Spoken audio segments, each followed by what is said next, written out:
Earlier today, Youngstown Schools CEO Chris Mohip announced a realignment, a return to neighborhood schools. Then late this afternoon, a map was released showing where students in the elementary schools will attend high school, East or Cheney, and some people have an issue with that part of the plan. New developments tonight to realigning the Youngstown schools. This is the map showing where students at each Youngstown elementary school will attend high school.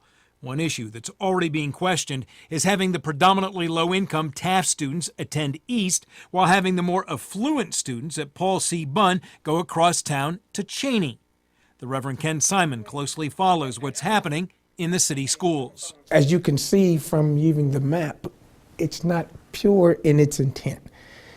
There's always some political motives and agenda attached to those things. I was happy to hear that neighborhood schools were coming back in. Meg Mercado has 2 kids in the Youngstown schools. She's become active with how the system's run. I showed her the map, and she too is upset with it and plans to look into it. But Mercado's focus is erasing the stigma that the Youngstown schools are hostile places where nobody cares. I have experienced firsthand that it's the complete opposite. These are some of the most hardest working parents I've ever come into contact with. Meg Mercado's big issue is busing. She says the stops are still kind of a mess. Even like neighborhood to neighborhood would be great. So students come down and they just kind of collect each other as they go to the bus stop, and then they just kind of fade off as they leave the bus stop. We've got about 8 people now making 6 figures. Reverend Simon has a problem with Chris Mohip's dream team, specifically the money they're making. As far as the neighborhood plan, well, it's yet another in a long line of plans. It's not fair to the kids. It's not fair to the teachers. It's not fair to the parents.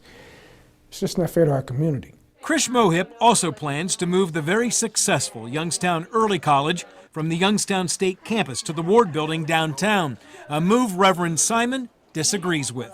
You have a model that works. So why do you want to dismantle that? Why do you want to take it and put it back in another environment? Well, I asked someone who works closely with Chris Mohip about the Taft-Bunn High School issue and was told that one high school will no longer be better than the other, so it doesn't matter where the students are going. I was also told that the boundaries were drawn in a way to keep the number of students at each high school more balanced.